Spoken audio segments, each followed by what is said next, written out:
Boa tarde a todos. Nós temos aqui mais um evento online do IEA USP e desta vez aproveitando o lançamento de um livro muito importante, cujo título já vou mostrar já já, não é Revolução Industrial, mas que é em grande parte sobre a Revolução Industrial, como vai mostrar o subtítulo do livro.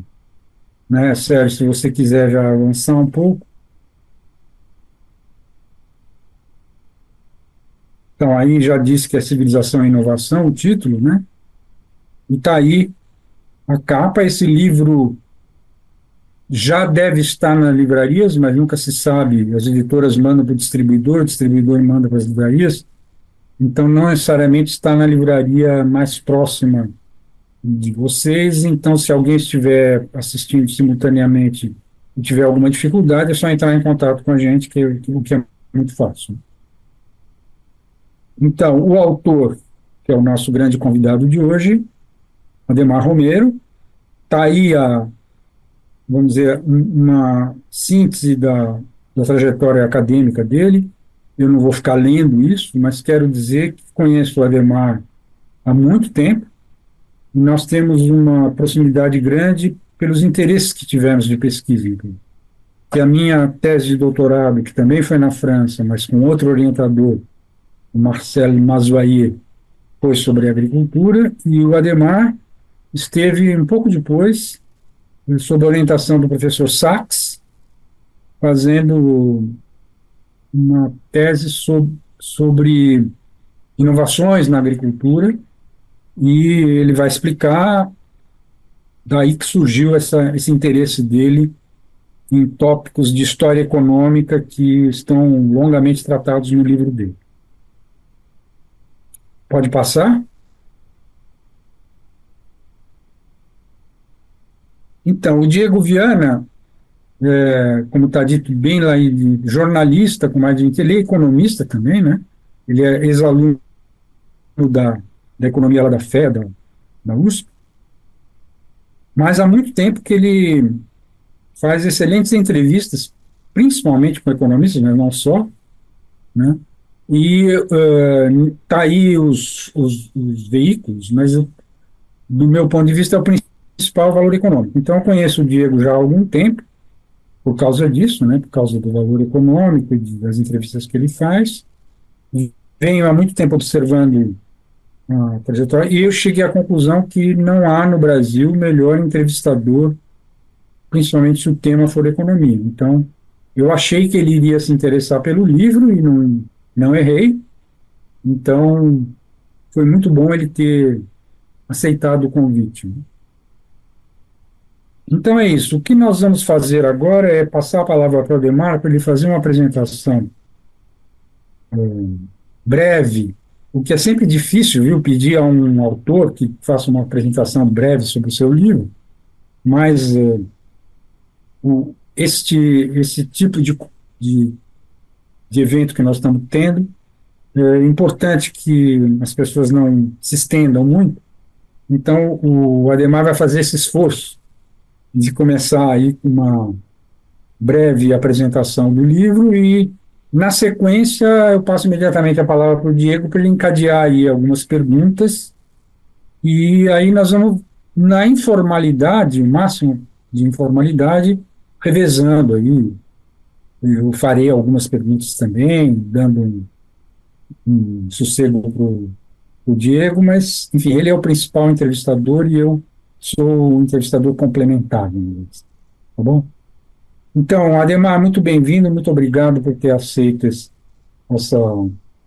esse convite do IEA para que a gente gravasse essa entrevista com você, e porque a nossa experiência é que esses vídeos que ficam à disposição depois são muito importantes, principalmente para os pesquisadores, aqueles que estiverem fazendo pesquisas relacionadas com o tema.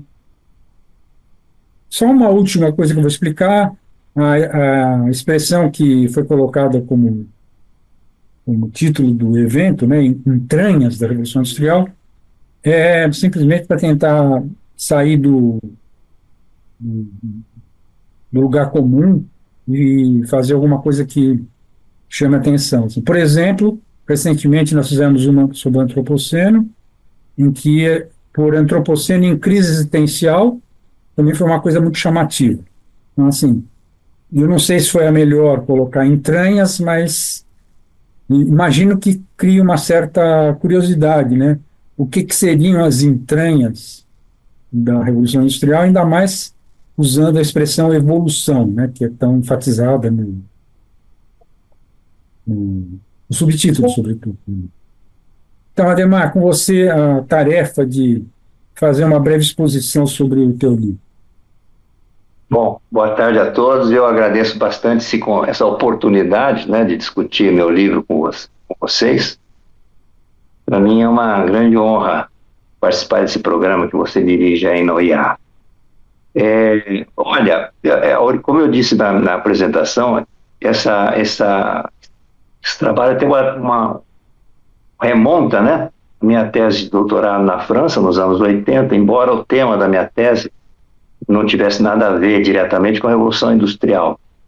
Era sobre dinâmica de inovações na agricultura, e eu decidi fazer um estudo histórico mais profundo, e meu orientador, Inácio Sachs, concordou, apesar de um certo risco de tempo, né? E me foi bastante útil, porque eu gosto de história, e para além das coisas mais técnicas, eu fiz uma imagem, uma visão da história europeia em geral. Aí a pergunta que vem é por que eu resolvi depois, né? Escrevi um artigo na Folha, agora domingo ou sábado, falando justamente da Revolução Industrial num contexto em que ele discutia a reunião, as discussões da COP, né, da mudança climática, e dizendo, reportando, né, com surpresa, que a Revolução Industrial, os países que fizeram a Revolução Industrial estavam sendo tipo cobrados para pagar um tipo de reparação por ter sujado o planeta. Então é um negócio assim, muito... E de fato isso reflete uma tendência do movimento ambientalista. Eu venho trabalhando com o meio ambiente há décadas, né? Meu principal tema de pesquisa é a economia do meio ambiente. E de fato, a Revolução Industrial ser vista como uma coisa, digamos, ruim por poluir ou coisa assim, reflete um reposicionamento ideológico do movimento ambientalista em certa medida, né? Enfim, a Revolução Mundial, a industrial foi um bem, não um mal, né? É o que o Demetrio fala no artigo dele, claro que é um bem. Agora, é claro, tem os problemas que estão aí. Nós destapamos um gênio da garrafa, quer dizer, realmente essa capacidade de transformar e produzir com alta produtividade o trabalho, quer dizer, é algo assombroso que aconteceu, né? E que, com todos os seus problemas que teremos que enfrentar, desafio ambiental em especial, né? É aí para abrir para a humanidade perspectivas inéditas, né? Então, é um tema que sempre me interessou, e eu nunca deixei de ler coisas sobre história e Revolução Industrial, né? Apesar de estar trabalhando em outro tema, né?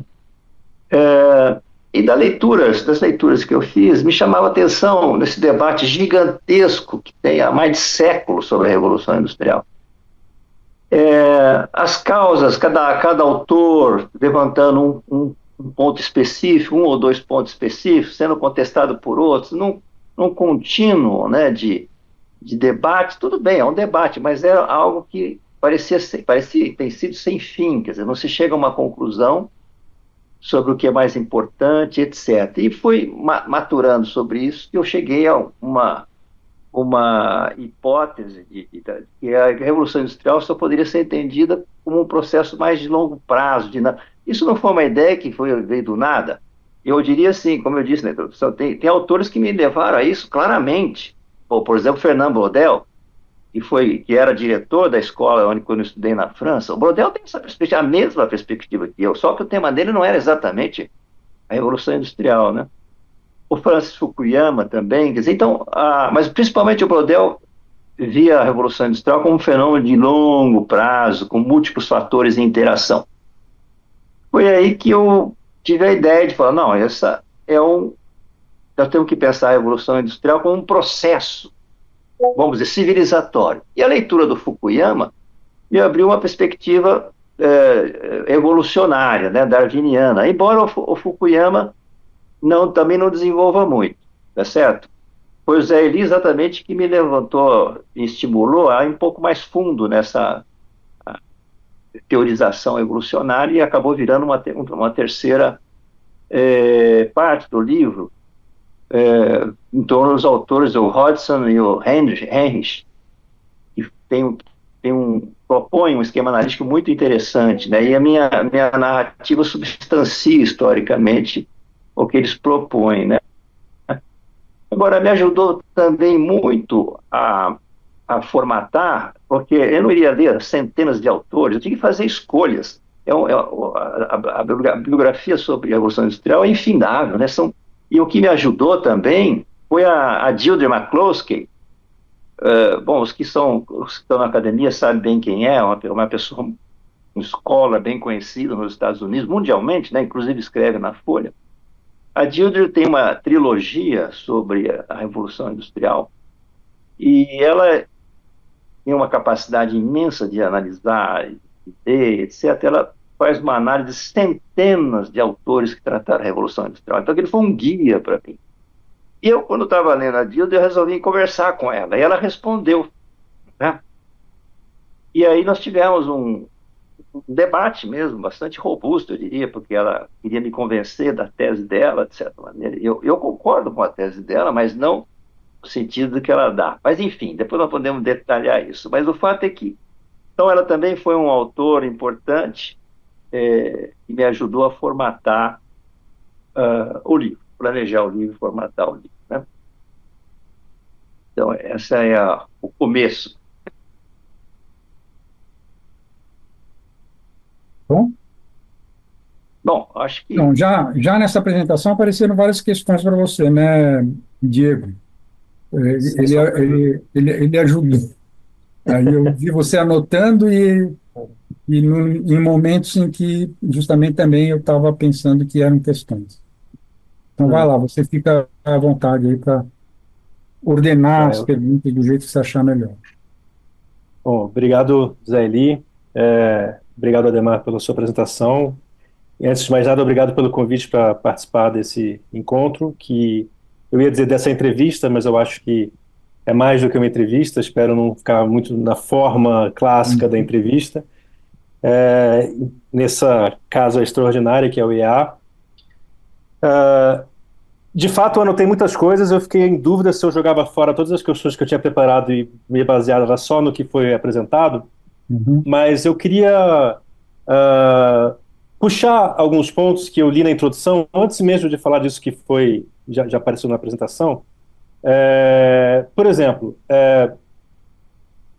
sua carreira, pelo que eu pude ver, se desenrolou bem especificamente no ramo da economia ecológica, né? Não é simplesmente na economia ambiental ou na agricultura e tal, que é um ramo que tem sua metodologia, né, que trata de questões de metabolismo natural e por aí vai. Quer dizer, se eu não me engano, presidiu a associação, né, dos economistas ecológicos. Sim.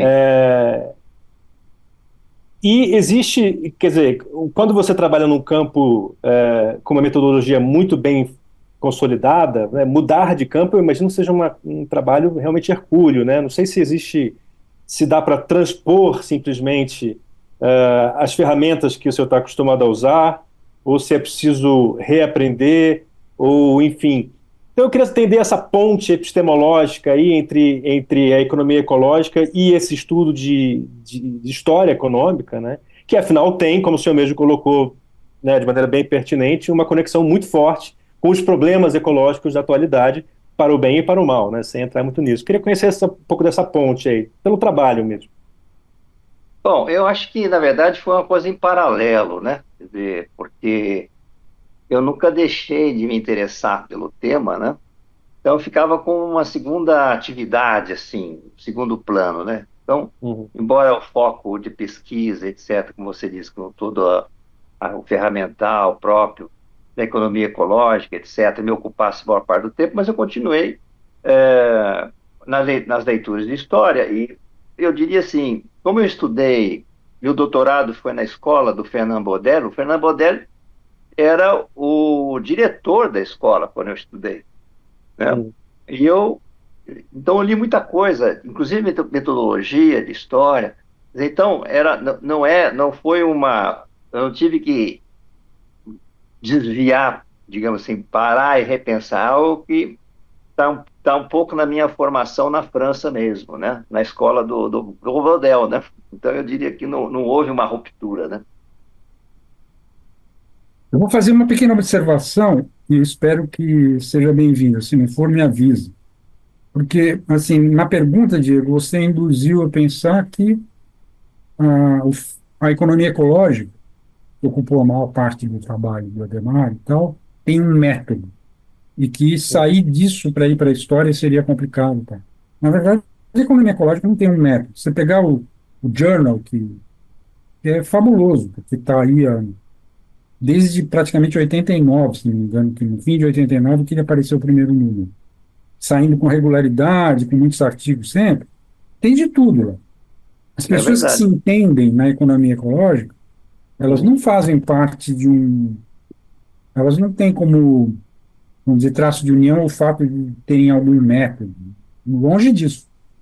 Na verdade, lá vai, inclusive, assim, tem artigos que são praticamente neoclássicos, e os que não são, vamos dizer assim, que são. Vão para diferentes.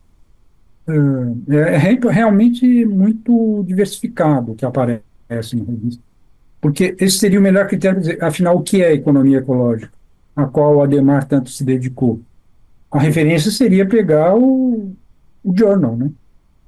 O Uhum. Ecological Economics.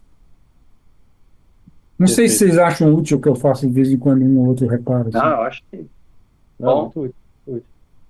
Eu não quis induzir a pensar que tinha algum tipo de conflito, assim, eu queria entender, na verdade, é o contrário, eu queria entender as pontes e conexões, né, como é que uma coisa percola para outra.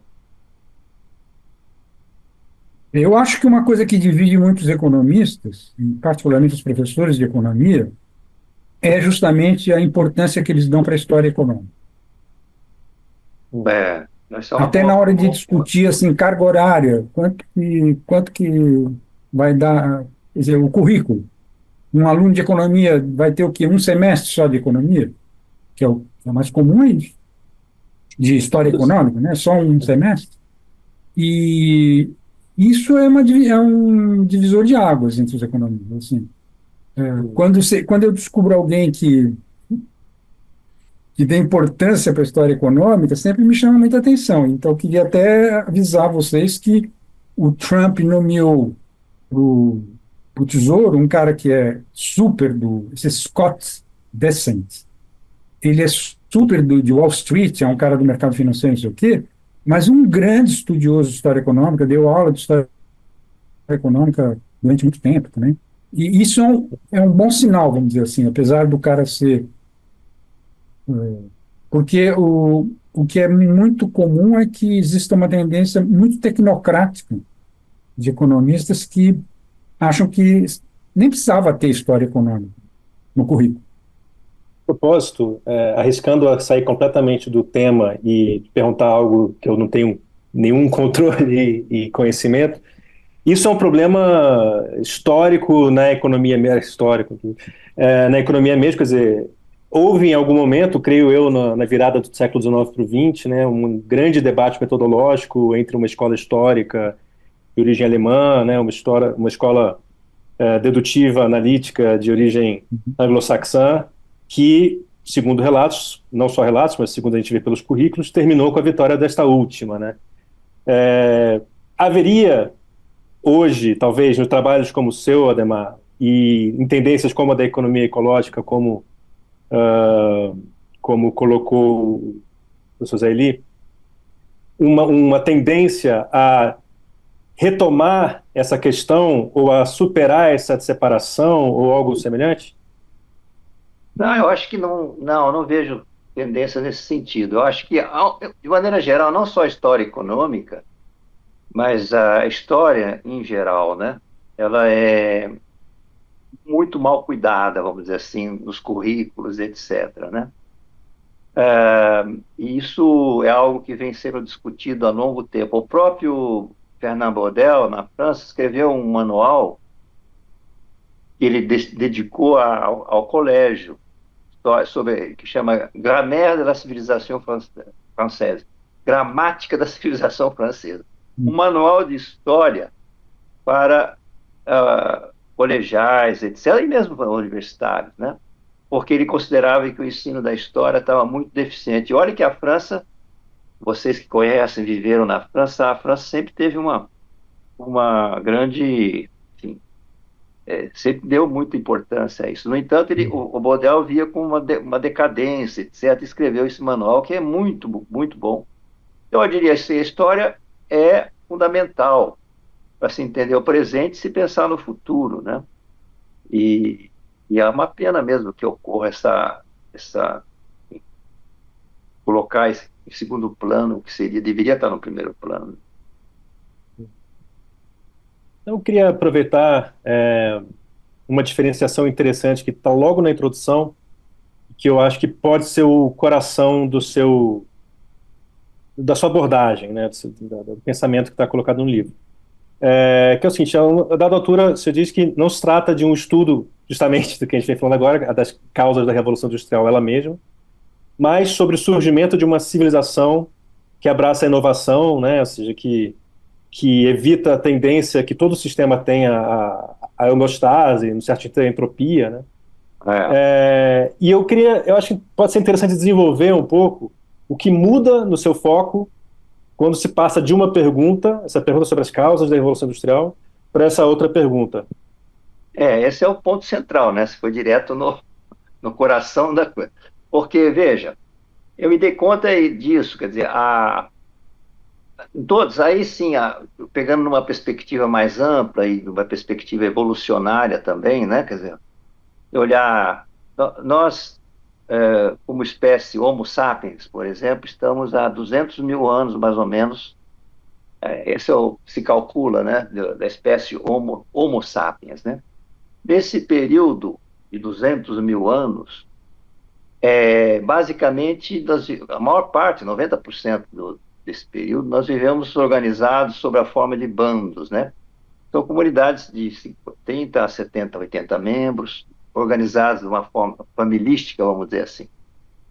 Isso perdurou a maior parte da nossa história. Embora haja hoje indícios de que foi mais variado do que se pensa essa longa pré-história, mas o que subsistiu mesmo foi, durante esse período imenso, foi essa forma de organização. Em certa altura, uns 20 mil anos talvez, surgiram tribos, que são bandos ampliados, que exigem já uma estrutura mais complexa, e que perduraram durante alguns milhares de anos, até que surgem as formas estatais. E as tribos vão obviamente, liquidar com os bandos, porque são mais fortes, militarmente falando, etc. Então, os bandos tendem a desaparecer e ficarem sobrarem em alguns lugares remotos, etc.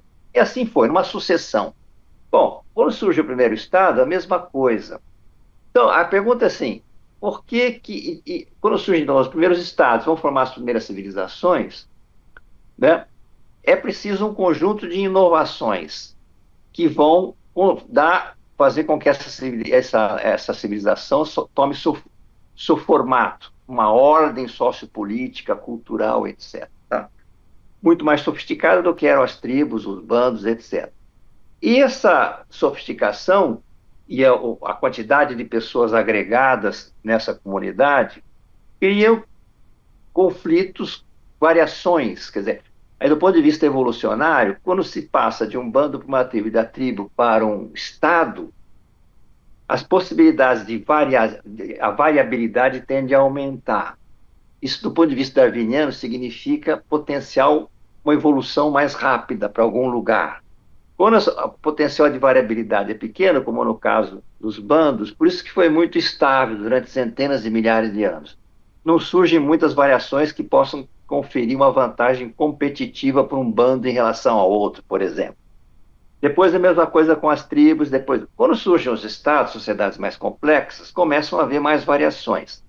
E aí que nós percebemos na história das civilizações, as forças de homeostase, de equilíbrio, uma vez consolidada uma determinada ordem política, social, cultural, etc., toda novidade começa a ser combatível, porque inovação significa perturbação. Toda inovação significa perturbação de uma ordem.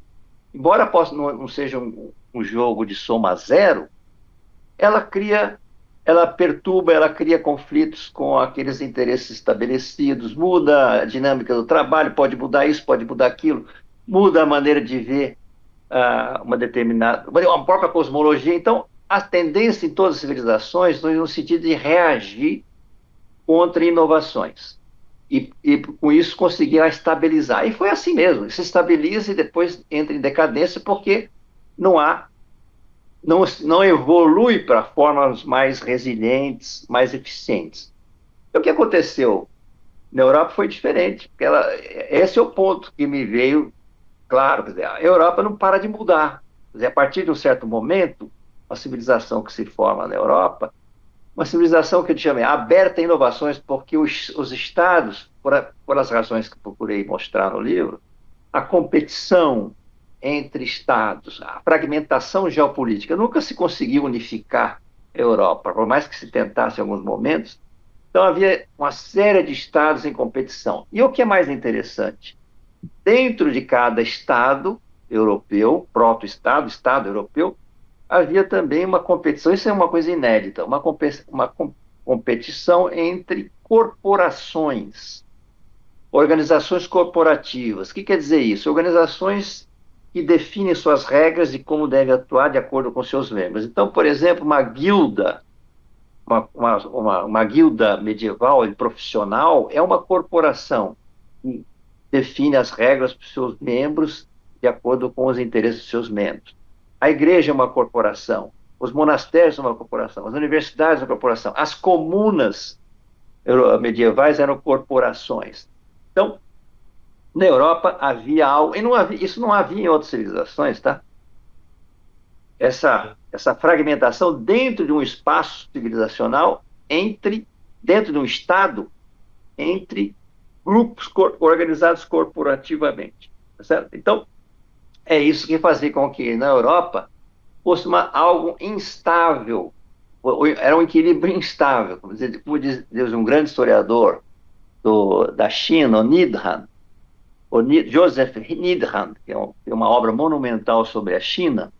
O Needham dizia assim, olha, o que chama atenção na comparação da civilização chinesa com a europeia é uma espécie de homeostase espontânea da civilização chinesa contra uma espécie de equilíbrio instável europeu. Ele vivia num equilíbrio instável o tempo todo, mudando e mudando. E, de fato, vai mudando sem parar até chegar no capitalismo moderno enfim, nos estados democráticos, etc. Então, esse é o panorama geral. Tá certo? Quer falar alguma coisa, professor? Não, só ia acrescentar que continua mudando. Chegou no capitalismo moderno e continua muito dinâmico, né? Agora nós estamos enfrentando essa fronteira aí da inteligência artificial, que muitos Sim, querem que seja responsável. Exatamente. É. Isso não existiu na história humana, né? Uhum. Mas eu acho interessante aproveitar. Diga. Depois eu vou voltar, talvez, a esse ponto.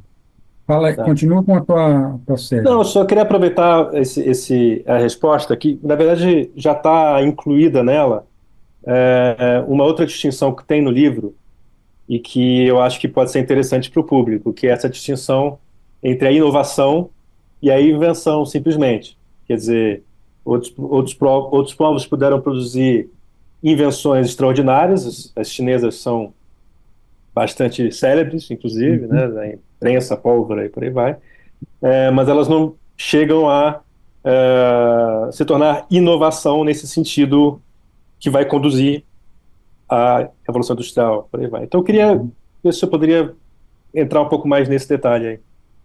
Esse é o ponto crucial, realmente.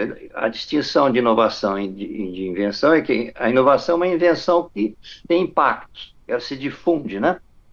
E Uhum. o exemplo chinês é importante, porque algumas das invenções que impactaram, que revolucionaram a Europa, não tiveram efeito nenhum na China.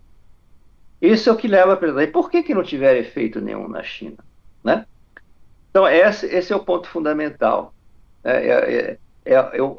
Estava acontecendo, justamente porque na Europa não havia como controlar uma invenção que pudesse causar problema, vamos dizer assim, mudar alguma coisa, né? Quer dizer, então, na China, a partir de certo momento, há evidências históricas que, inclusive, certas invenções que estavam em uso, eram inovações, regrediram, foram abandonadas, porque estava perturbando aquela ordem, entendeu? Então, era a capacidade que o imperador chinês, de sua estrutura de governança através dos mandarins, né?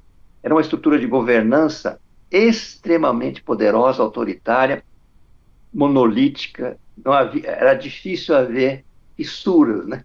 Enquanto que na Europa era exatamente o inverso. Então, na Europa, uma parte importante das invenções que revolucionaram a Europa vieram da China mesmo. Se pensar na navegação de alto mar, a bússola, por exemplo, foi uma invenção chinesa, né? Na China, a navegação de alto mar teve uma série resultou apenas numa série de viagens do Shen Ho, um grande almirante chinês, fez uma série de algumas 7 ou 8 viagens para mostrar muito maior a esquadra dele de qualquer esquadra europeia. Os navios chineses eram muito maiores, fizeram algumas voltas ou quase do mundo para impressionar o mundo inteiro e depois impressionar o mundo pelo esplendor chinês, trouxeram muitas coisas exóticas para a China.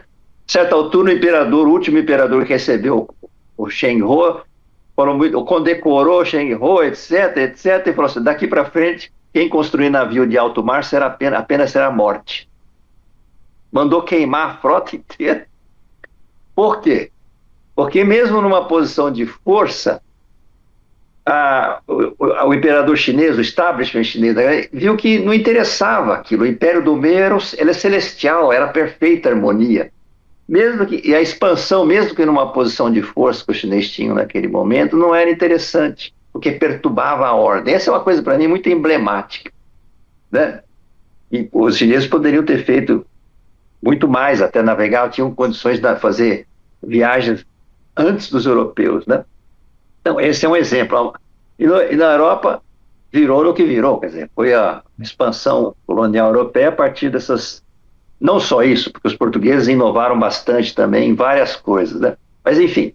Então, a imprensa, por exemplo, para não falar da imprensa, por exemplo, os chineses, na verdade, a invenção da imprensa é algo que tem origem coreana. Coreana, há mais de 1.500 anos atrás. Aí foi para a China, mas nunca teve nenhuma grande importância. Claro, os caracteres ou ideogramas eram mais complicados de fazer, mas por que não ser feitos? Mas, enfim, não havia muito interesse. E na Europa, quando o Gutenberg reinventou ou inventou, não sei se o Gutenberg tinha alguma ideia devia ter visto alguma coisa assim, mas o fato é que na Europa aquilo virou uma inovação incendiária. Uma inovação incendiária.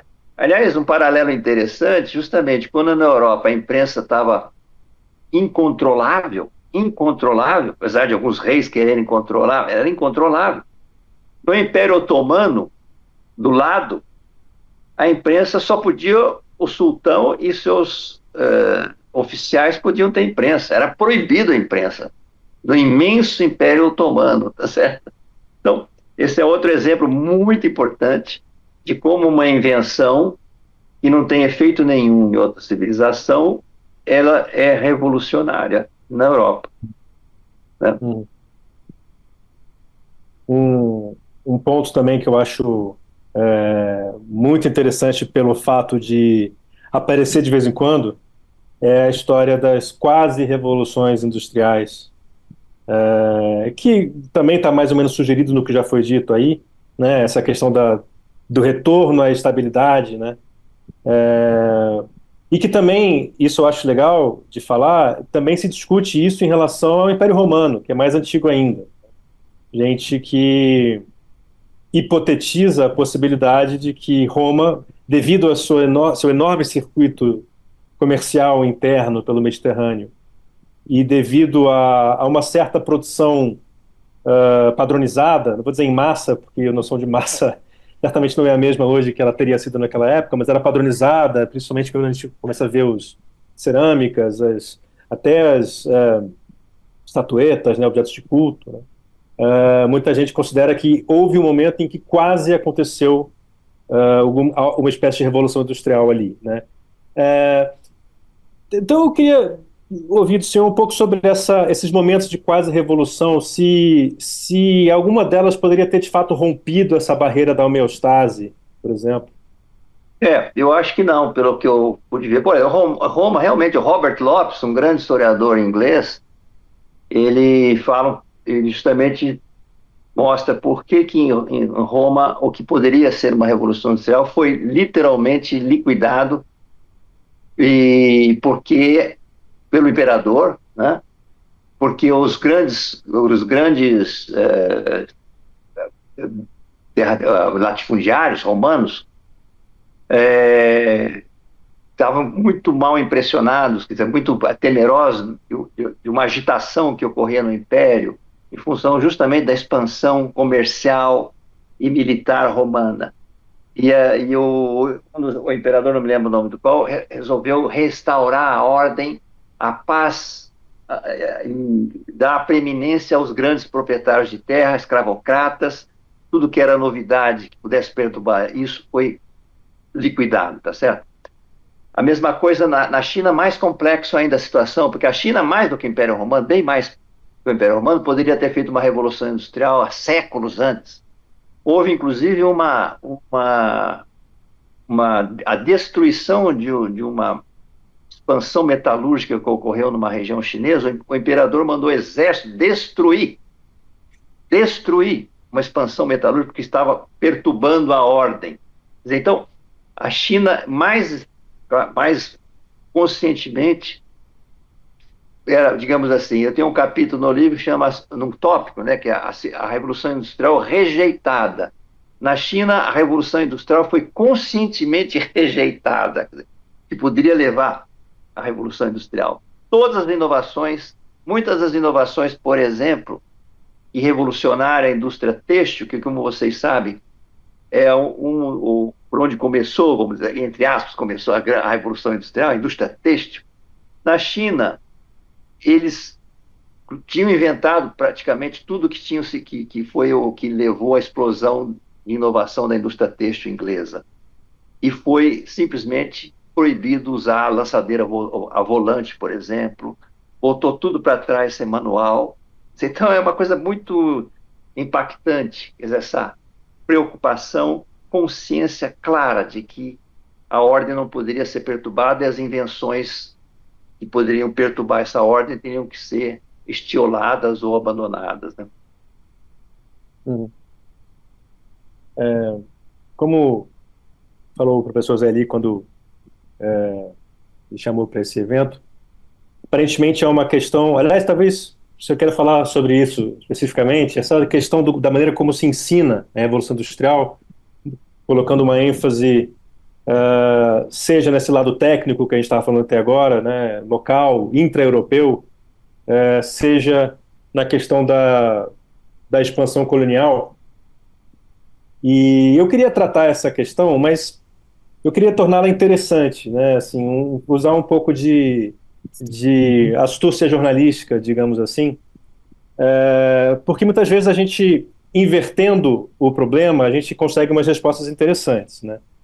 Ou seja, na descrição que está ali na apresentação, inclusive, se eu não me engano, do evento, tem essas duas vias, né, entre o intra-europeu versus a versão mais internacional, que fala do papel da expansão colonial. Mas eu queria saber, do ponto de vista dessa visão intra-europeia, qual é o papel da expansão colonial? seja, quando a gente olha, a gente sabe que ela ocorreu. Então, olhando por esse prisma, qual é o sentido dela? Qual é a importância dela? Não, veja, primeiro é importante deixar claro que realmente a clivagem principal que hoje divide o debate é a clivagem entre aqueles que são chamados de eurocêntricos e aqueles que veem a Revolução Industrial como um fenômeno principalmente europeu, e aqueles que veem a Revolução Industrial como sendo resultado de fatores ligados à expansão colonial europeia e outros fatores contingentes, não ligados às especificidades culturais, institucionais, etc. Tá certo? Bom, agora, aqueles que são eurocêntricos, que é a minha posição, eles todos procuram justamente responder a sua pergunta. Começa assim, procuro responder a sua pergunta. Por quê? Então, não é que não tenha tido nenhum papel, mas em que medida, então, a expansão colonial ajudou a Revolução Industrial, certo? Então, há muita coisa foi produzida de material para, primeiro, ver o peso do comércio, peso das transações. Então, aí tem uma enorme bibliografia. De maneira geral, os autores eurocêntricos apontam que isso é um fato, o peso do comércio internacional, 90% era feito intra-europeu. Certo? Menos de 10% representava o comércio internacional, seja entre colônias, entre metrópoles e colônias, seja entre não colônias e Europa, Ásia e outras partes da Ásia que não eram colônias. Isso Então, em que período? não, durante o período colonial todo. Uhum. O peso das transações, do comércio, das transações internacionais, do comércio total da Europa era menos de 10%, volume comercial, certo? Uhum. Isso é um dado. Agora, outros dizem, mas podia não ser grande, mas teve alguns elementos fundamentais. Por exemplo, eu vi um autor que dizia assim, não, o ouro, a prata das Américas, o ouro do Brasil, tiveram um papel fundamental. Sim, tiveram um papel importante numa Europa que estava começando a se expandir, naquele momento, precisava de numerário de prata e ouro. Então, foi importante, sim. Mas se não tivesse a Espanha com prata, não tivesse o Brasil, o Portugal com ouro do Brasil, a Espanha com ouro, isso seria um bloqueio? Não. Teria que... Há outras maneiras, esse é o ponto, outras maneiras de contornar a escassez de moedas, de ouro e prata. Como já era feito, por exemplo, o numerário, desde notas promissórias, bilhetes de banco, todo tipo de substituto para o ouro e prata já existia, inclusive, milênios antes, tá certo? E a Europa se abastecia de ouro antes da América. Na África tinha uma exportação que vinha pelo deserto do Saara, tinha a prata da Tailândia, o Japão exportava prata para a Europa, imagina, o Japão exportava prata para... Então, o comércio internacional, é claro que com a Revolução Industrial precisa ter comércio, e o comércio, qual é o problema? Não é, o comércio resulta da expansão europeia, não é a causa da expansão europeia, tá certo? Esse é o ponto. Então, se dissesse assim, na verdade, na discussão, no debate, o peso, os que defendem, então, o papel do comércio numa posição de força, vamos dizer assim, expansão imperialista colonial europeia, tem uma ideia, é aí que entra um fator importante explicativo. A importância que se atribui ao comércio internacional, o colonialismo, a expansão imperialista, tem a ver com uma visão teórico-ideológica do Marx, na verdade. Porque o Marx considerava que a Revolução Industrial, expansão capitalista que levou à Revolução Industrial, só foi possível através do que se chama acumulação primitiva. Marx dizia que a acumulação primitiva tem um papel no esquema analítico dele, mesmo papel que o pecado original tem na teologia cristã. Ou seja, o capitalismo, para poder avançar, teve que se apropriar de uma riqueza já pré-existente. Então, num primeiro momento, como se a expansão capitalista fosse um jogo de soma zero, através da rapinagem de recursos previamente acumulados. o que, na verdade, não leva em conta o principal fator da expansão que levou à Revolução Industrial, que é a inovação. Nunca foi um jogo de soma zero. Nunca foi. Sempre foi, desde a Idade Média, foi um jogo de soma positiva, ou seja, inovações aumentando a produtividade dos fatores, produtividade total dos fatores. Essa foi a lógica de expansão. E não uma acumulação primitiva que o Marx, por exemplo, via tanto internamente na Europa. O exemplo dos enclosures, os cercamentos, é o maior exemplo, que seria o maior exemplo de acumulação primitiva, a apropriação dos recursos comunais. É uma longa discussão histórica aí, e realmente tem muitos trabalhos mostrando qual o papel dos cercamentos na Revolução Industrial. Podemos ver mais para frente isso. E não tem nada a ver com o esquema analítico, como o pessoal vê. Portanto, essa ideia da importância da expansão colonial, que apesar de representar tão pouco no comércio europeu, tem a ver, na minha opinião, tem a ver com essa posição teórico-ideológica do Marx, da acumulação primitiva, porque os dados mostram que a expansão colonial, o comércio internacional, teve um papel importante, porém limitado. Então, puxando um dos pontos tratados aí, aliás, eu até notar aqui coisa da acumulação primitiva dos enclosures também, mas um dos pontos aí, eu que já tinha até separado, que você falou do papel da finança, né, dos recursos de moeda, dos instrumentos financeiros que foram sendo desenvolvidos e que já existiam há milênios e tal, porque tem alguns autores que eu gosto muito, né, como Aliétat, Orléans, Terré, são autores franceses que tratam da questão da moeda, e eles enfatizam muito algumas invenções ocorridas no século XII, especificamente, com o circuito das feiras, né, Lyon, exatamente, Champagne e tal. Principalmente, eles falam, inclusive, da questão da dívida transferível, né, essas letras de câmbio e tal, que depois tem também um livro chama-se A Natureza do Dinheiro, se não me engano, de Jeffrey Ingham, que vai levar isso adiante, falando do surgimento do Banco da Inglaterra e tal. Você puder falar um pouquinho sobre essa transformação profunda interna ao dinheiro que permitiu... Aliás, a propósito, uma das discussões que eles têm aí com a questão justamente de como a invenção desse dinheiro expandível para além da oferta de metal permitiu que não houvesse um estrangulamento, como houve em outras economias, que se expandiu por meio da dívida, porque quando você expande a moeda, você continua podendo expandir a economia, e antes não tinha isso, né? A questão dos jubileus de dívida e por aí vai, acho que não é o caso de entrar muito nisso. Se você puder contar um pouco essa história aí das inovações especificamente monetárias que se puderam se acoplar a inovações técnicas? Sim, esse é um elemento importante, né? Fundamental, aliás. O Neil Ferguson, historiador atual, que também trabalha muito sobre as finanças, a história das finanças. Olha, os instrumentos financeiros, eles já pré-existiam, né? Eles foram, pode ser talvez reinventados ou inventados na Itália. Tudo aconteceu na Itália. A Itália foi precursor no século XI, XII, tá certo? Letra de câmbio, né?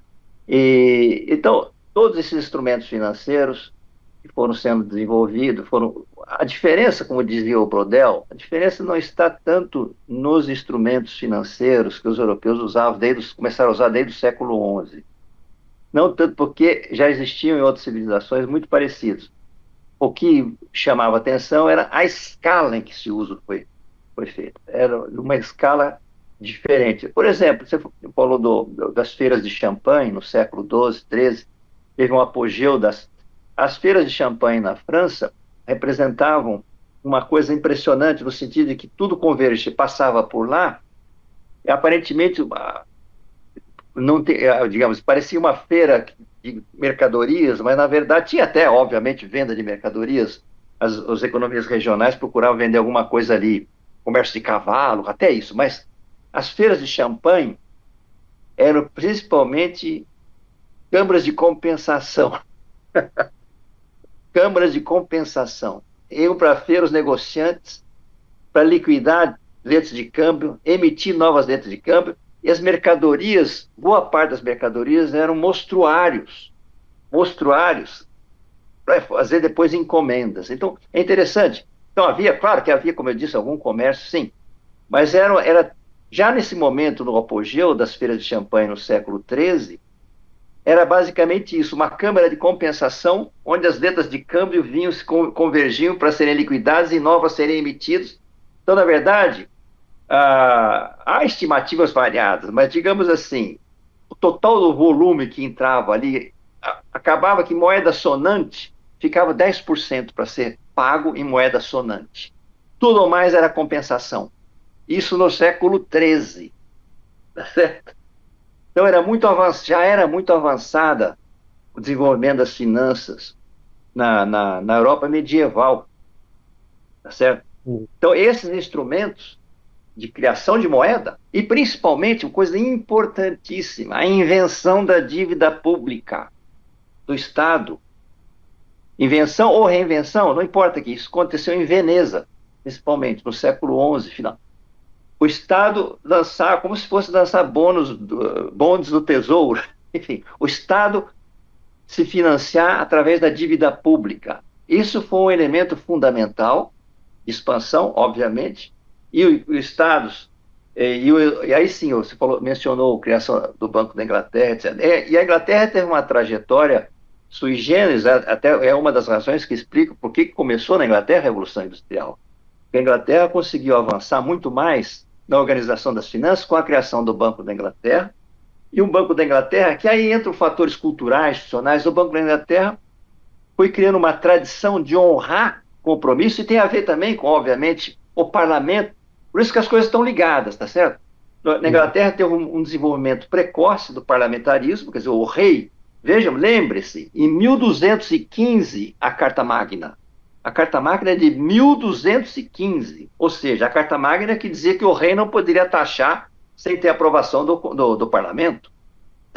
Então, na Inglaterra, o que foi se desenvolvendo é um Estado cada vez mais controlável pelo parlamento, que vai se finalizar com a Revolução Gloriosa de 1688, quando finalmente se instaura o parlamentarismo na Europa, na Inglaterra.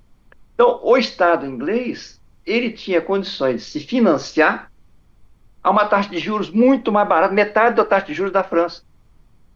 Isso dava, aliás, dos segredos das vitórias militares da inglesa é exatamente as finanças inglesas. O rei inglês financiava a guerra. A guerra é uma coisa fundamental, porque era o tempo todo com guerras e custava enormemente financiar essas guerras, e a Inglaterra conseguia financiar suas guerras de maneira muito mais barata. Por quê?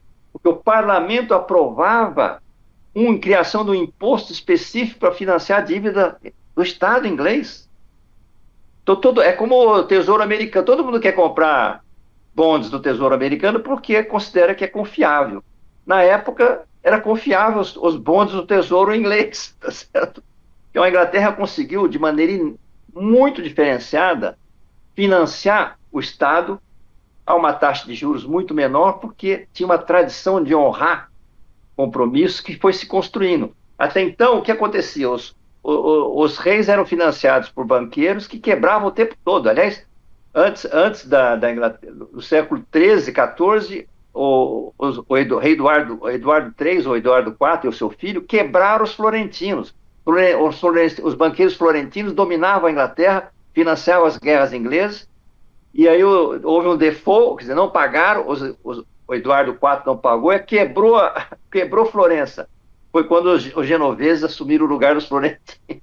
Mas, enfim, é uma longa história. O fato é que a Inglaterra se destacou justamente no uso desses instrumentos financeiros, que já estavam em uso desde de Veneza, etc., da Itália, de uma maneira muito diferenciada, com um grau de confiabilidade decorrente dessa longa história institucional. Por isso que eu digo que é mais complexa a história, não são fatores isolados.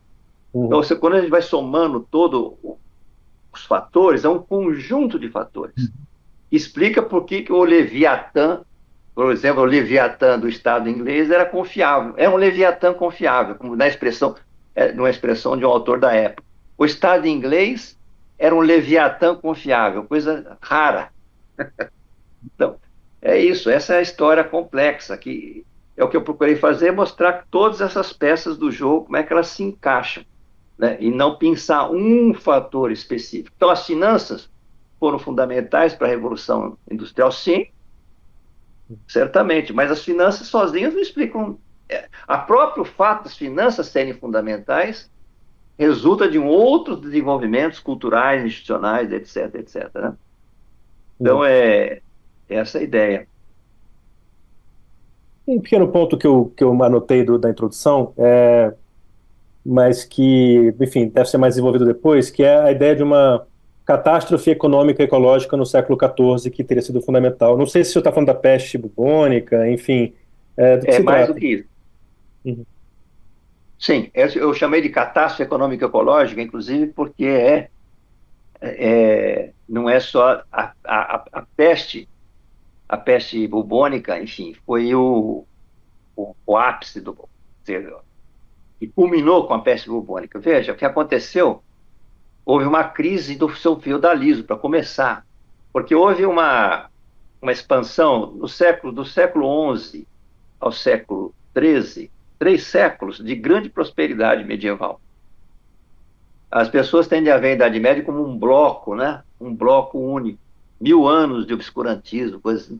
Na verdade, a Idade Média pode ser dividida em subperíodos muito distintos, né? Tem o período da formação, que é realmente caótico, até o ano 1000.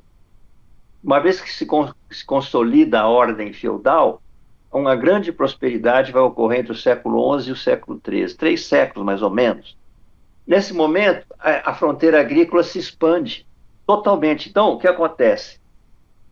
Os sistemas produtivos feudais, os mais avançados, dependiam de uma troca de matéria orgânica das florestas com os campos de cultura, tá? Eu não vou entrar em detalhes muito longos, porque não fica muito complexo. O fato é que, com a expansão da população, essas áreas comunais, florestais, etc., foram sendo usadas para a produção de grãos. Então, progressivamente foi ocorrendo uma queda de produtividade no campo, tá certo? A população foi ficando cada vez mais dependente só da produção de cereais, porque quando havia recursos florestais suficientes, a floresta era uma espécie de seguro contra má colheita. Se tinha má colheita, tinham recursos florestais, champignon, caça, eles soltavam porcos para se alimentar na floresta. Então, a floresta representava uma fonte de alimentos importante, que era mais resiliente à quebra de safras. Quando se tem a fronteira agrícola acaba com as florestas, até o final do século XIII, a população fica muito vulnerável à quebra de safras. Primeiro ponto. Segundo, houve uma mudança glacial nesse momento, na segunda metade do século XIII, final do século XIII, e o clima ficou muito ruim. Ficou frio, mais frio, chuvoso, ficou péssimo para a agricultura. Então, ao mesmo tempo em que não havia mais a reserva florestal para garantir comida, o clima ficou pior para a agricultura. Então, quando se entra no século XIV, a situação da nutrição da população europeia estava ficando cada vez pior, a população muito subnutrida, e, obviamente, a população subnutrida fica sujeita a doenças mais facilmente. Aí, soma-se isso, uma possível mutação da bactéria da peste negra, há uma hipótese de mutação, ficou uma cepa mais agressiva. Então, ou seja, juntou-se tudo, uma crise econômica com uma crise ecológica e deu essa amplitude da peste bubônica que matou 1/3 a metade da população europeia. Por isso eu chamo de crise, catástrofe ecológico-econômica. É uma crise econômica e mais uma crise ecológica. As duas coisas estão interligadas, né? Uhum. E aí, em reação a isso, surgiram mais algumas transformações que foram levar a esse abraçar a inovação. Porque, veja, aí, a partir dessa catástrofe, a população cai e aí, novamente, a relação terra por habitante fica favorável à população, né? No Uhum. final do século XIV. Então, entra um período, porque a peste negra não foi só a única coisa que aconteceu, depois teve mais uns 30, 40 anos seguidos de várias pestes, várias doenças, ficou uma catástrofe no século XIV. A partir do século, então a população reduz-se muito, e quando se entra no século XV, era uma relação mais favorável terra para a população. Então, os salários reais começam a aumentar. Os salários reais começam a aumentar no século XV. Isso leva a inovações também para poupar mão de obra. Certo? Então, a partir da recuperação do século XV, o sistema vai aumentando a sua produtividade, novamente começa a se expandir. Claro, a população vai continuar se expandindo e vai chegar algum momento novamente com problema. Mas o fato é que a peste bubônica, enfim, a catástrofe do século XIV, recoloca condições de expansão muito favoráveis para a população logo no começo do século XV. Né? E Uhum. um estímulo. E as inovações nunca deixaram de ser estimuladas, porque era uma situação, como eu disse, incontrolável. Quer dizer, é, um, um inventor, quer dizer, uma pessoa que inova era um perturbador da ordem aqui, podia fugir para outro lugar, ser recebido por um rei, por um príncipe, etc. Então, inovações no sentido geral, quer dizer, culturais, institucionais, organizacionais, tecnológicas, continuaram. E então, no século XV, foi um século de muita recuperação econômica geral da Europa, e foi quando surgem outros fatores que dispararam a criatividade, porque houve a invasão, queda de Constantinopla, né, em 1460. Mas quando Constantinopla cai, em 1469, coisa assim, Portugal já estava avançado nas suas pesquisas marítimas, etc. Havia um elan de inovação, etc., em Portugal. E a queda de Constantinopla vai favorecer, evidentemente, uma maior energia na busca de rotas alternativas, oceânicas, etc. E tal. Então, um evento histórico mas é um evento histórico que vai catalisar um processo, vai servir de catalisador para um processo que já vinha vindo, tá certo? Já vinha Uhum. vindo. Então, a Europa claramente era um continente fervilhante, vamos dizer assim, de mudanças o tempo todo. Inclusive, até por uma coisa curiosa para muitos, o fato da Europa ser uma sociedade onde o cavalo era um meio de transporte, de instrumento de trabalho que era usado maciçamente. Você pode me perguntar, mas por que eu estou falando do cavalo? O cavalo é um indicador de prosperidade. O cavalo é um indicador de prosperidade. Por quê? Porque nenhuma outra civilização usou o cavalo de maneira tão intensiva em todos os tipos de atividade. É pelo simples fato do cavalo ele ser mais custoso, porque ele não é ruminante. Veja, um dado biológico interessante: o cavalo não é ruminante. O ruminante é um animal, como vocês sabem, tem vários estômagos, vamos dizer assim. E o ruminante é um animal que tem uma grande eficiência na extração de proteína, de grama, de fibra vegetal. O cavalo tem baixa eficiência na extração de proteína, ele é monogástrico. Ele tem baixa eficiência na extração de fibra, de proteína da fibra. Então ele precisa de grão. O cavalo selvagem que passa, ele come grão porque a gramínea tem grãozinho, né? Ele come grão também. Mas para ter um cavalo na sua plena potência, aqueles cavalos enormes que acabaram sendo criados, o cavalo come aveia. Ele precisa comer cereal. Então, um lugar onde tem muitos cavalos significa um lugar que tem uma produtividade geral do sistema maior, para começar. É claro que ele também produz mais. Ele transporta o dobro de carga em termos de tempo ida e volta do que um boi, por exemplo, embora seja menos forte que o boi. Então, é como assim, uma economia tocada a cavalo é um nível de acumulação de capital mais elevado, por definição. Isso é um indicador, é interessante. Aliás, o professor do Zé Eli, orientador dele, o Mozoyer, foi isso que eu aprendi com o Mozoyer lá na França. O Mozoyer insistia muito nisso, que o cavalo é um indicador de produtividade. Então, o capital Aliás, capital, a palavra capital vem de gado, né? Cheptel, em francês. Então, o capital animal na Europa, que era onde a participação do cavalo era muito grande comparada a outras civilizações, é um indicador de uma sociedade com produtividade total de fatores superior. Aliás, uma pequena observação é que, para voltar àquela primeira pergunta, eis aí uma ponte interessante com a economia ecológica, porque se a gente for pegar um economista mainstream, vamos dizer assim, ou mesmo heterodoxo, a gente não vai ouvir falar de proteína, de calorias, isso é raro, é raro. Não costuma acontecer, eu falo com muitos economistas. Eu acho que seria interessante, já que a gente está bastante avançado já no tempo, entrar mais em detalhe na questão do darwinismo, do evolucionismo, realmente, né, que é uma corrente, acho que vocês vão concordar que é uma corrente não muito central na economia, né, quer dizer, são algumas pessoas só que praticam, e eu queria entender com vocês dois, talvez, onde vocês veem o lugar do evolucionismo na economia contemporânea, que potencial que tem, quer dizer, que tipo de transformações que provoca na disciplina, por exemplo.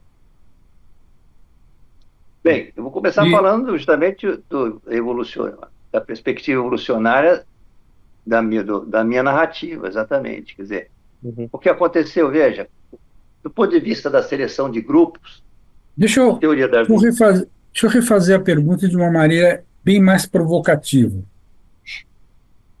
Alguém poderia pegar o seu livro, você sabe bem que não sou eu, mas enfim, eu acho que alguém pode pegar o livro e achar que existe uma coisa estranha, que é a ênfase na evolução e ao mesmo tempo, assumir que existiu uma revolução industrial. Porque é quase como se você te demonstrasse que é um processo lento e cumulativo, que é a evolução, em termos de definição, vamos dizer, formalmente, a palavra revolução quer dizer o contrário. Né? Tá. Você sabe perfeitamente que eu acho que essa é uma relação dialética entre evolução e revolução, e que seria, para mim, seria quase descartável, mas eu acho que é uma reação que pode causar o livro. Então, já que o Diego levantou a questão, vamos dizer, da relação com a teoria darwiniana e tal, eu aproveito para fazer a provocação, que alguns ouvintes certamente fariam. Né? E eu queria aproveitar também para te dizer que você está tão para o lado, assim, para nós, esquerdo, que você não vai gostar de ser chamado esquerdista, que às vezes, quando você avança um pouco, você sai quase que da imagem. Mas agora melhorou bastante. Certo. Bem, eu acho que não há contradição realmente nesse sentido de evolução e revolução, porque na verdade é uma aceleração, né? Então, vamos pensar primeiro na dinâmica evolucionária, porque nós estamos falando da teoria darwiniana aplicada à seleção de grupos, certo? Aplicada à seleção de grupos. Então, o que está em jogo nesse tabuleiro europeu, né? Nós temos os estados europeus, uma miríade de vários estados europeus competindo entre si. Dentro dos estados, várias corporações competindo entre si por recursos e pessoas. Então, do ponto de vista teórico, da teoria darwiniana, nós temos uma situação aí de potencial de criação de variabilidade muito maior do que num contexto onde não há isto, como no caso do Império Chinês. Certo? Então, essa é a base da evolução europeia. Então, vão surgindo invenções e inovações, e que vão sendo testadas, um Estado ou uma corporação adota, e aí isso cria imitações e vai por aí afora. E essas invenções não têm como ser controladas. Então, vão se criando uma variabilidade maior.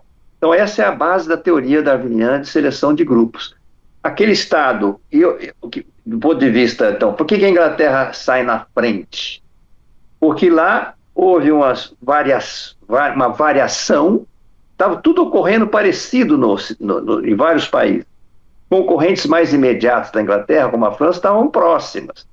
Porém, na Inglaterra, a gente vai olhando a história inglesa, tem vários fatores diferenciadores que vão resultar, entre outras coisas, nesse Estado precocemente, relativamente democrático, etc. Então, as variações que vão acumulando ao longo da história inglesa vão dando uma vantagem competitiva à Inglaterra em relação aos seus competidores mais próximos, certo? E aí, mas todos eles, esses competidores mais próximos, fazem parte do mesmo ambiente evolucionário, né? Quer dizer, eles estão ali simulando e se competindo, simulando, etc. e tal. Então, aí, na Inglaterra vai se acelerar, por quê? Porque, veja, é interessante o seguinte, no século XVIII, que é considerado o século quando é o início da Revolução Industrial, é um fato notável que os viajantes que viajavam para a Inglaterra, os relatos desses viajantes visitantes da Inglaterra, nenhum deles chama atenção, não chama a atenção deles nada especial em termos da industrialização da Inglaterra, porque nesse momento a Europa inteira estava em processo de industrialização.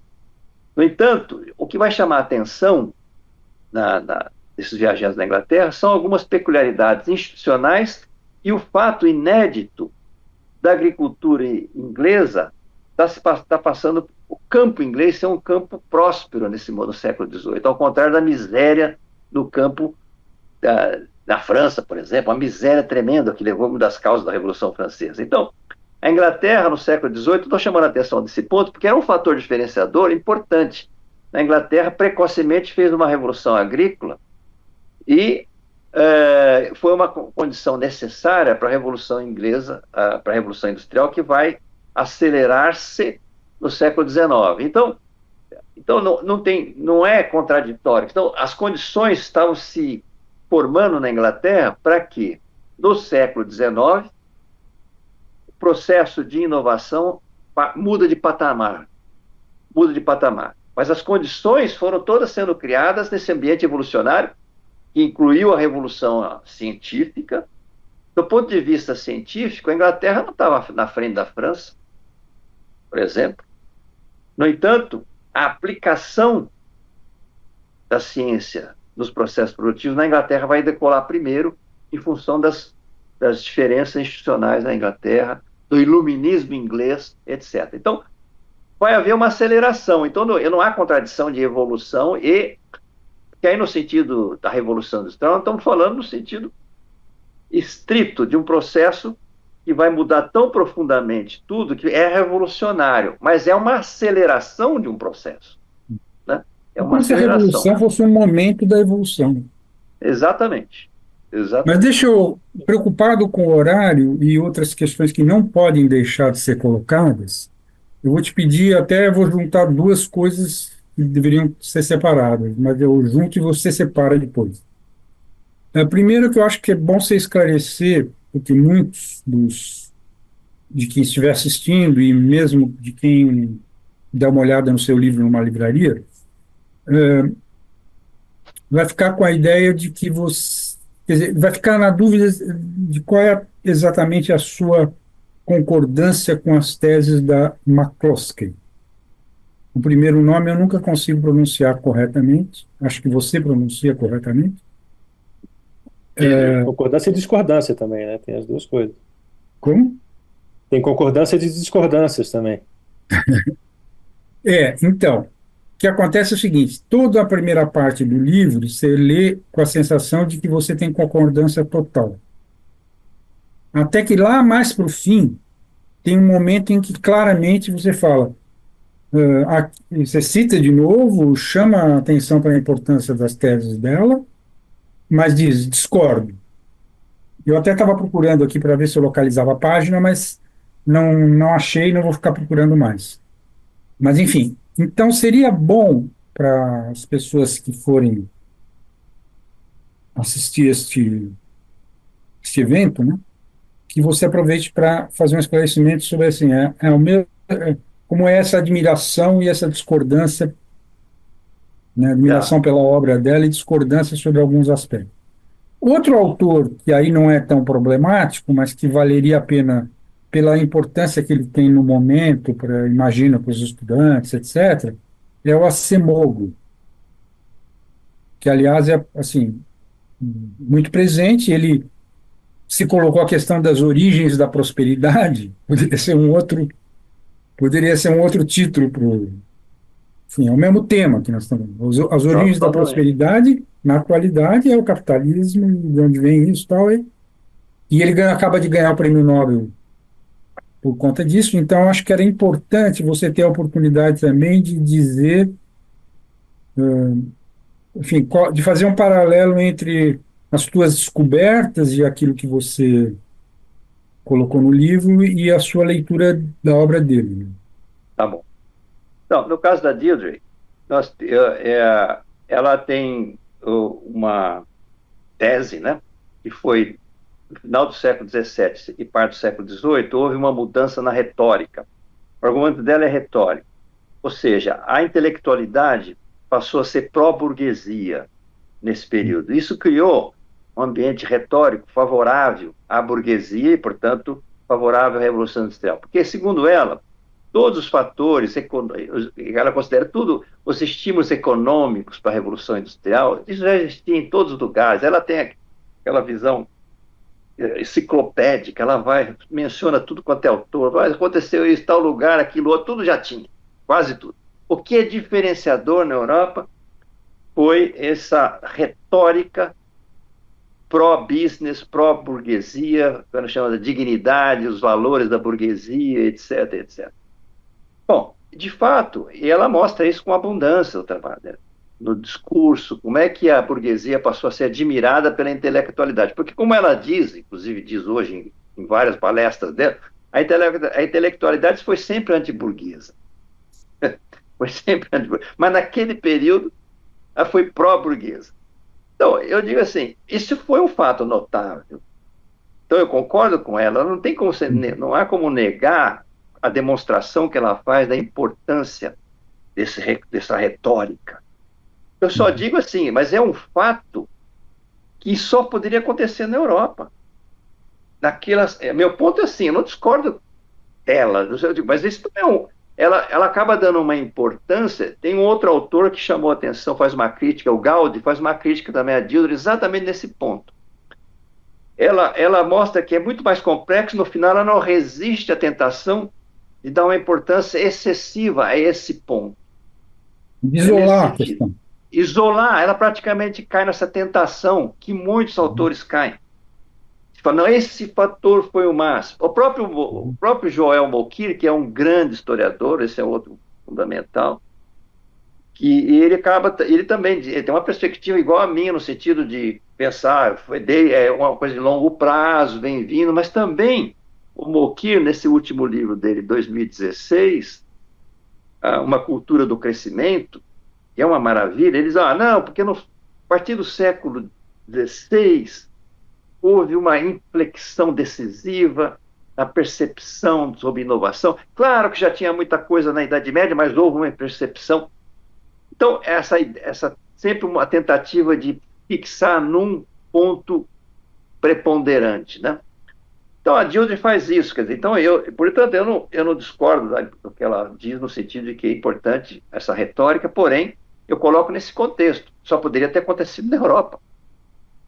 Era a única condição. No caso do Acemoglu, bom, eu uso muito. Na verdade, o Acemoglu e o Douglas North, são, são muito parecidos nesse aspecto, né? No caso da Revolução Industrial. Sim. Eles têm expressões. Para o Douglas North, eles falam que é preciso que a sociedade se tornasse mais de acesso aberto. Essa é a expressão do Douglas North. O Acemoglu, o Robson, diz, não, a sociedade tem que ser mais inclusiva. Estão falando exatamente a mesma coisa. Não tem como ter uma explosão econômica, expansão capitalista, sem incluir setores que estavam excluídos, certo? De acesso aberto, política e econômica. É preciso que as pessoas, que a entrada no jogo não seja fechada. É preciso que tenha um regra. Então, tanto no jogo econômico, eu não posso depender do rei para eu ter um negócio. Eu posso depender que é o patrimonialismo, o compadrio, o capitalismo de compadrio. É preciso que a entrada no jogo econômico e político, os dois, tanto o Douglas North como o Acemoglu, enfatizam isso.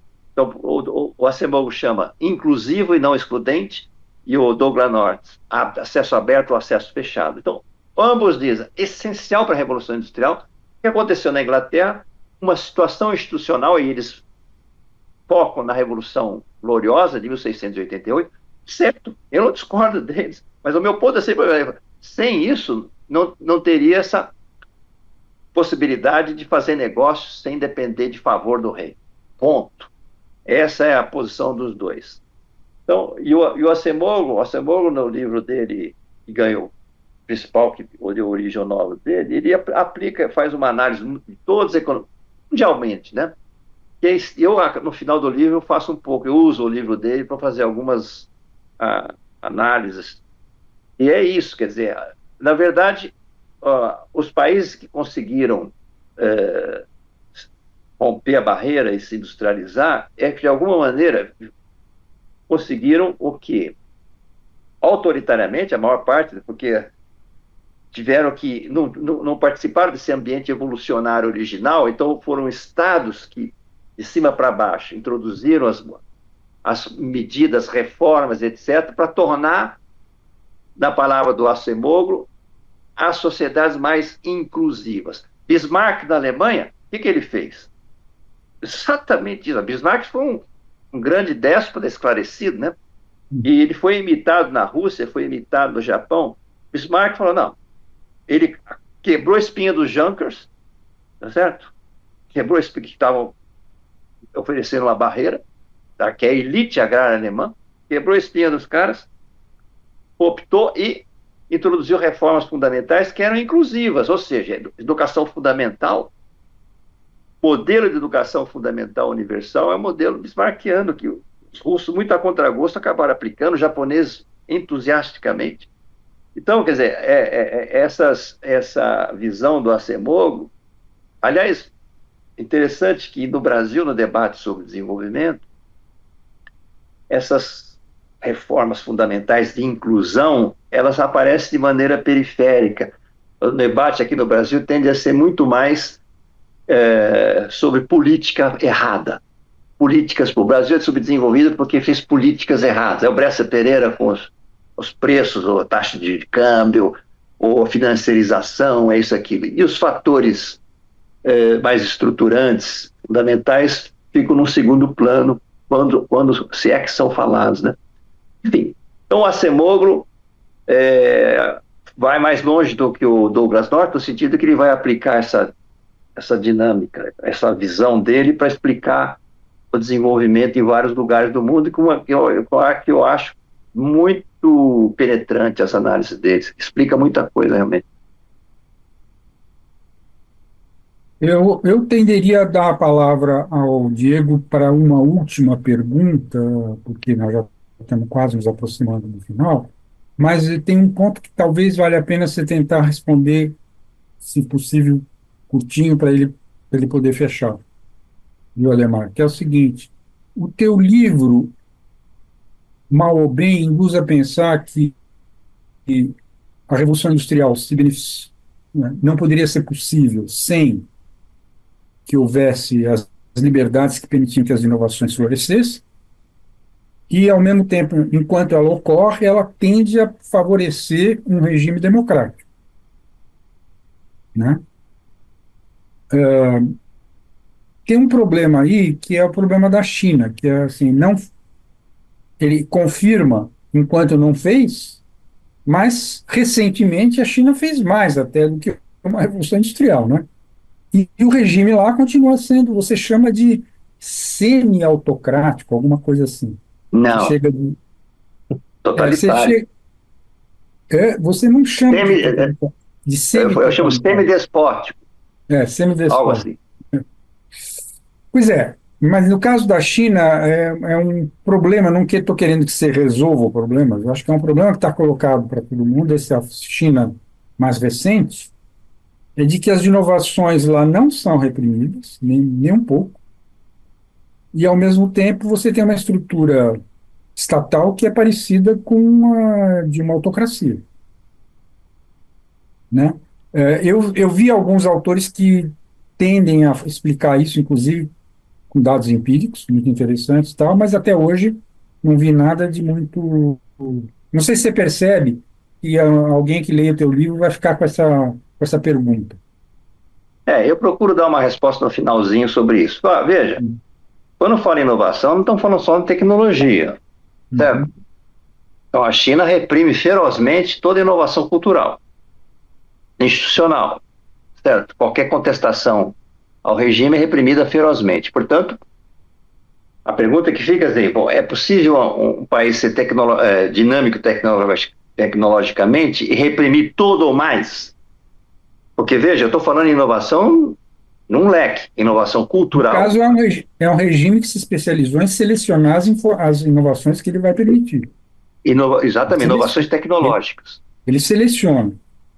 Exatamente. Então, fica a dúvida, a China será competitiva no longo prazo, mantendo sob rígido controle a criatividade cultural, institucional, etc.? Acho pouco provável. Agora, ela foi capaz, com um regime de déspota esclarecida, ela é um déspota esclarecido, certo? Ela quer pegar tudo que possa dar uma vantagem tecnológica e econômica. E deu liberdade nesse ponto. Então, fica a dúvida. É possível, a longo prazo, uma sociedade que reprime tudo que é inovação fora da tecnologia? Eu acho que não, porque a gente sabe que tem que pensar, para pensar fora da caixinha, como se diz, tem que ser total. Então, hoje ela foi bem sucedida em quê? Absorver, copiar, agora está avançando em algumas coisas, mas se você me perguntar se eu acho que tem futuro assim, não. Ela não será competitiva no longo prazo com uma economia como a americana, se continuar aberta, se continuar podendo todo mundo fazer o que der na cabeça. Essa Está é a minha gravada resposta. a tua profecia. Eu vou passar a palavra ao Diego para uma última pergunta que não pode exigir uma resposta muito longa. E eu vou Então, dar só um recadinho no final, antes de fechar. tá bom. Na verdade, eu estava tentando formular uma pergunta aqui a partir de tudo que foi dito, que incitasse a algo conclusivo de fato, mas a parte de não poder exigir uma resposta muito longa quebrou um pouco as minhas pernas. Porque eu É. queria juntar, por exemplo, a sua referência à influência de Fukuyama, que é popularmente conhecido por aquela ideia do fim da história, É, com, que tem Isso é muito uma pouco a ver pena. com. É uma, Tem muito é pouco a uma ver com o que pena está sendo porque discutido aqui. tudo que ele escreveu depois é ignorado, né? Impressionante. Uhum. É, com toda essa proximidade do que foi exposto com as teorias de sistemas dinâmicos, né, que saem do equilíbrio e que depois formam outros sistemas a partir desse momento, né? Enfim, e a questão do crescimento exponencial e por aí vai, né? Para chegar numa amarração que fosse, por isso que eu digo que a resposta não poder acabaria exigindo algo longo, né? A questão básica que, resumindo, seria assim, onde estamos hoje? Ou seja, o Joe Mocker, por exemplo, que o senhor mencionou, ele comenta que, numa entrevista recente, que a grande diferença da visão dele que todos os ganhos dos fatores de produção eles têm retornos decrescentes de escala, exceto o conhecimento. Essa é a frase dele. E mas aí de ele quem? fala Eu assim, não entendi. Você falou quem? Joe Mocker. Mocker, Ah, não tá. sei. Hã? O Mokir. É, Tá. perdão, não soube pronunciar o nome dele. Ah, E aí ele fala uma coisa interessante, ele fala assim, até onde sabemos, né? Porque pode ser que tenha também, né? E aí se a gente volta pré-historicamente também, a gente pega o próprio processo de hominização que cria uma coisa exponencial que depois estabiliza, em seguida a Revolução Neolítica, que também cria um movimento exponencial que estabiliza. Em seguida, temos a Revolução Industrial, que cria um processo exponencial que até hoje não estabilizou. Quer dizer, continuamos é. inovando, né? Falamos de inteligência artificial, mas tem muitas outras inovações explosivas hoje em dia, em biotecnologias, em geração de energia, por aí vai. Ou seja, onde estamos hoje? Vamos nisso ainda? Existe alguma ideia, alguma percepção de que poderemos chegar a alguma outra homeostase? Existe alguma estabilidade pela frente novamente? Quer dizer, como é que o senhor enxerga a situação hoje desse processo de abraçar a inovação? Eu Olha, acho uma eu boa vou, pergunta. eu vou aproveitar que é uma pergunta que extrapola o livro e até deixar assim para um outro evento, eventualmente, para podermos, em torno dessa última questão, porque isso exigiria uma conversa longa. Então, se É, vocês não se importarem, eu meio que tentando fechar às 16h30, vou interromper. Eu queria fazer uma observação fechando aqui, que os estudantes que estiverem assistindo, que assistirem esse vídeo, eu acho muito importante pensar em convidar o Adhemar para ir fazer algum seminário junto aos seus cursos, pedir aos professores, etc. Acho que essa hora e meia deu um material para perceber que, pelo menos para aqueles que dão importância para o ensino da história num curso de economia, precisam, com certeza, ter esse livro a partir de agora como referência e apelar o máximo possível para o professor Adhemar Romero poder falar diretamente com vocês. E com isso eu peço desculpas pela maneira de fechar o evento, mas é importante que a gente cumpra aí o horário, já ultrapassei 1 minuto, e mais do que tudo agradecer, né, ao Adhemar pelo livro e ao Diego principalmente por ter nos ajudado aqui a dar essa amostra, né, a partir da entrevista que ele fez. Basicamente, foi ele que fez. Tudo bem? ótimo. Eu que agradeço o convite e a Uhum. oportunidade. Muito Então, obrigado também. ficamos até uma próxima. Até. Provavelmente teremos alguma ideia para o começo do ano, letivo, alguma coisa assim.